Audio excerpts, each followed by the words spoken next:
തൃശൂർ മരോട്ടിച്ചാൽ മേഖലയിൽ വന്യമൃഗശല്യം തടയാൻ സ്ഥാപിച്ച ഫെൻസിംഗുകൾ ഉപയോഗശൂന്യമായി. ഫെൻസിംഗുകളെ ബാറ്ററികൾ മാറ്റിസ്ഥാപിക്കാൻ അധികൃതർ തയ്യാറാവുന്നില്ല.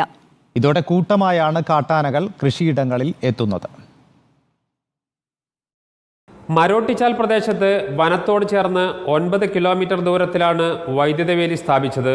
എന്നാൽ വൈദ്യുത വേലിയുടെ പ്രവർത്തനത്തിനായി സ്ഥാപിച്ച ബാറ്ററികൾ നിലവിൽ ഉപയോഗശൂന്യമായി. അതുകൊണ്ട് തന്നെ ദിനംപ്രതി കാട്ടാനക്കൂട്ടം കൃഷിയിടത്തിലെത്തി കൃഷി നശിപ്പിക്കുന്നത് സ്ഥിരം കാഴ്ചയാണ്. ആന നാശം വരുത്തില്ല. ഇത് 8-9 കിലോമീറ്റർ വെച്ചുണ്ട്. ആകെ ഒരു ബാറ്ററിയുള്ളൂ, അതിൽ ചാർജില്ല. 6 മണിയാകുമ്പോൾ അവർ ഓൺ ചെയ്യാറുണ്ട്. ഓൺ ചെയ്യാന്ന് പറഞ്ഞിട്ടുണ്ടെങ്കിൽ കറണ്ട് ഉണ്ടെങ്കിലേ ഓൺ ചെയ്തിട്ട് കാര്യമുള്ളൂ. ഇവിടെ കണ്ടില്ലേ, നിങ്ങൾ ഇതൊക്കെ മറിഞ്ഞെടുക്കല്ലേ, ഷോർട്ടാവില്ലേ, അത് വർക്ക് ചെയ്യില്ല. എങ്ങനെയല്ലോ അത് ഏക്കർ കണക്കിന് കൃഷിയാണ് ആനകൾ നശിപ്പിക്കുന്നത്. വിളവെടുക്കാൻ പാകമായ നേന്ത്രവാഴകൾ മുതൽ തെങ്ങും കവുങ്ങും നശിപ്പിക്കുന്നുണ്ട് കാട്ടാനക്കൂട്ടം. അടിയന്തരമായി ഫെൻസിംഗ് പുനഃസ്ഥാപിക്കണമെന്നതാണ് നാട്ടുകാരുടെ ആവശ്യം. റിപ്പോർട്ടർ, തൃശൂർ.